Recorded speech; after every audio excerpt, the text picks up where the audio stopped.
அனைத்து இந்து சமுதாயமும் ஆலய நிர்வாகமும் இருக்கின்றீர்கள். அந்த ஊர் மக்களுக்கு இந்த பொங்கல் விழா சார்பாக முதல் நன்றியை தெரிவித்துக் கொள்கின்றோம்.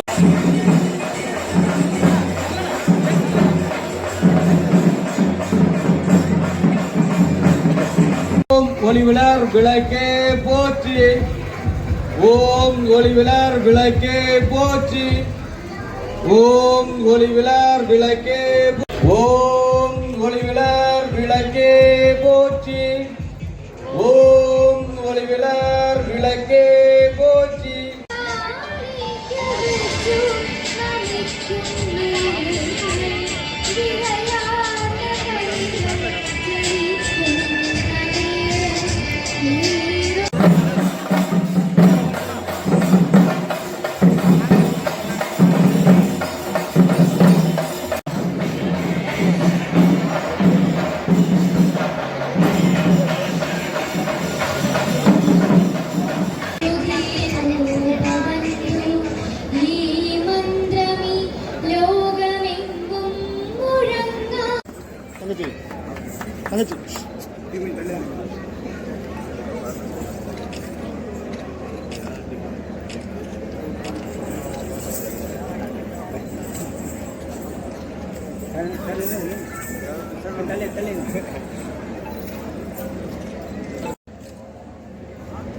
அடுத்ததாக நமது சிறப்பு விருந்தினரை கௌரவிக்கும் வகையில்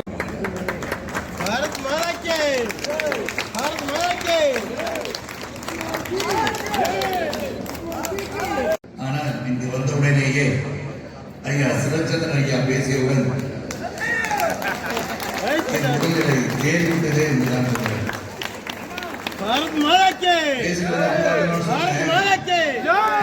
முதலில் நீங்கள் பேசிவிட்ட பிறகு பேசுவதற்கு என்னிடம் மன்னமே இல்லையே என்று சொன்னேன். நான் பேச வந்தது பல.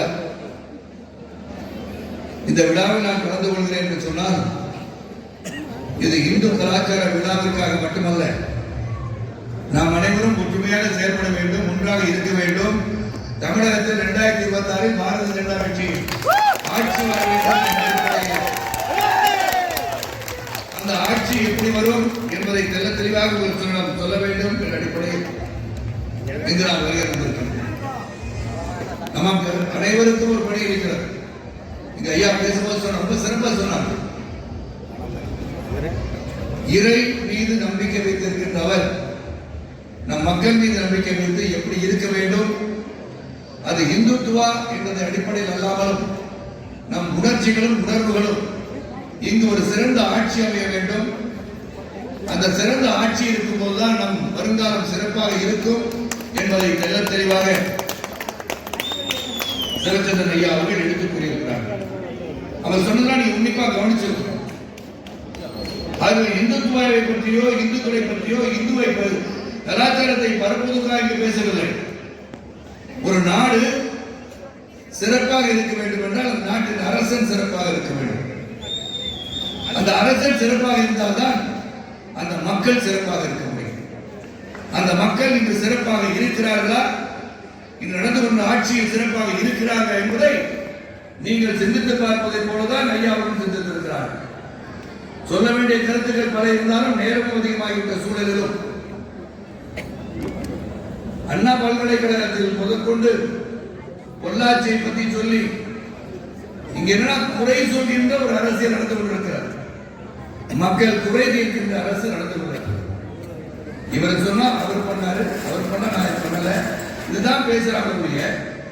மக்களை பற்றி சிந்தித்து மக்களுக்காக கொடுக்கப்படுகின்ற வாக்குகளை நிறைவேற்றுகின்ற ஒரு ஆட்சி நடைபெறவில்லை என்பதை தெல்ல தெளிவாக என்னால் கூற முடியும். எங்கள் அண்ணன் தர்மராஜ் அவர்கள் பேசுகிறே சொன்னார்கள். அன்பு தம்பி சரத்குமார் அவர்கள் இந்த இயக்கத்திலே தன் இயக்க சகோதரருடன் சேர்ந்திருக்கிறார் என்று சொன்னால் தேசம் சிறப்பாக இருக்க வேண்டும், நம் மக்கள் சிறப்பாக இருக்க வேண்டும் அடிப்படையில் வந்து இணைத்திருக்கிறார் என்று சொன்னார். உண்மைதான். தேசியத்தை நான் தழுவிக் கொண்டிருக்கிறேன் என்று சொன்னால் இன்றல்ல நேற்றல்ல. என் வலது தோள்பட்டையை பார்த்திருப்பவர்கள் படத்தில் பார்த்தவர்கள் தெரியும். அதுல வந்து தேசிய கொடியை பச்சை குத்திருப்பவர் தான் உங்கள் முன் இருக்கின்ற உணர்வு மட்டுமல்ல உடலும் கூட என் எண்ணத்திலும் தேசியம் நம் நாட்டு மக்கள் சிறப்பாக இருக்க வேண்டும் என்ற எண்ணத்தில் பயணித்துக் கொண்டிருப்பவன் தான். சந்தித்த தலைவர்கள் பல, இருந்திருக்கின்ற இடங்கள் பல. ஆனால் நல்ல தெளிவாக இருந்திருந்தால் நம் நாடு சிறப்பாக இருக்கும் என்பதை புரிந்து கொண்டு 16 ஆண்டுகள் நடத்திய சமத்துவ மக்கள் கட்சியை பாரதிய ஜனதா கட்சியுடன் இணைத்திருக்கிறேன்.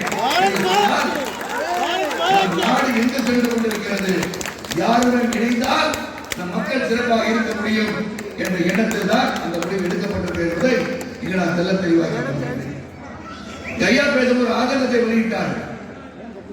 இன்னைக்கு பாத்தீங்கன்னா தமிழகத்திலே, தமிழ்நாட்டிலே கிட்டத்தட்ட 4 லட்சம் கோயில், எவ்வளவு இருக்கு? 4 லட்சம் கோயில்கள். அது வருமானத்தை பத்தி பேசப்பட்ட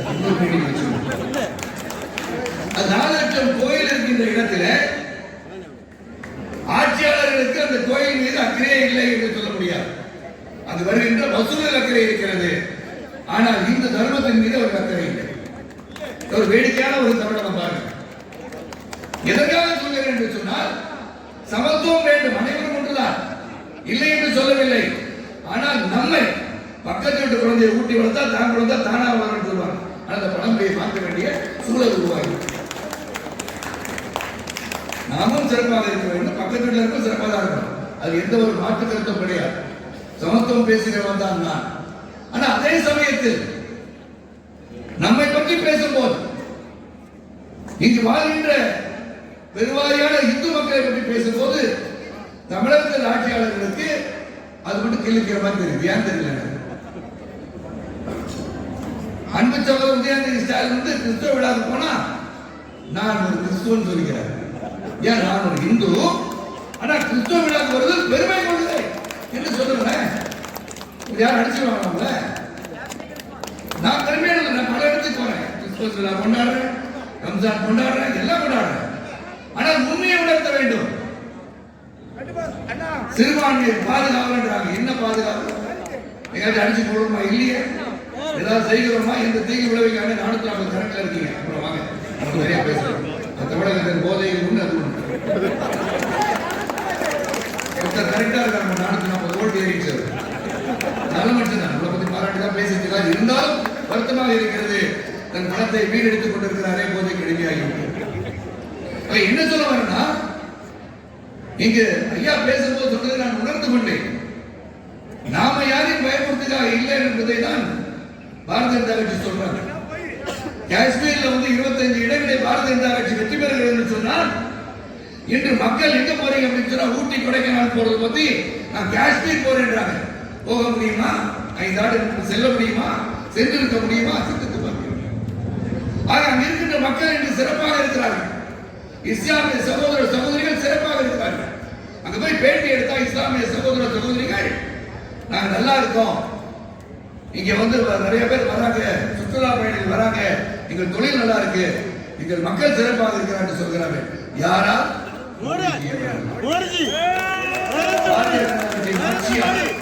370 அகற்றிய ஒரு காரணத்தினால் அங்கு நமது தேசிய கொடி பறக்கின்ற சூழல் உருவாகிறது.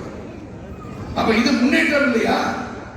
ஒரு நாட்டை முன்னேற்றி செல்ல வேண்டும் என்ற போது நாட்டு மக்களுக்கு திட்டங்கள் தீட்ட வேண்டும். அந்த திட்டங்கள் மூலமாக அந்த திட்டங்கள் மக்களை சென்றடைய வேண்டும். மக்கள் நல்லா இருக்கணும். இன்னைக்கு வந்து நம்மளா இருக்கோம், அடுத்த சமூகம், அடுத்த சமுதாயம், இளைஞர்கள் எப்படி இருக்கணும், நம் நாடு எப்படி இருக்க வேண்டும். இந்த அன்பு சகோதரர் மனோஜ் பாடியிலே கிரேக்கம் வீழ்ந்து விட்டது, எகிப்து வீழ்ந்து விட்டது, பாரதம் தலைத்துக் கொண்டிருக்கிறது. இன்னும் சொன்னா இது ஒரு புண்ணிய பூமி, மறந்து விடாதீர்கள். எப்படி வைகுந்தர் பிறந்த பூமி இந்த பூமி புண்ணிய பூமியோ, அதே போல் பாரதம் ஒரு புண்ணிய பூமி. இந்த மறந்துவிடாது. இந்த கலாச்சாரம் என்பது 4000 ஆண்டு 5000 ஆண்டுக்கு மேல் வந்த கலாச்சாரம். 4 லட்சம் கோயில்கள் இருக்கின்ற தமிழகத்தில் நான் சனாதனத்தை எதிர்ப்பேன் சொல்றேன்.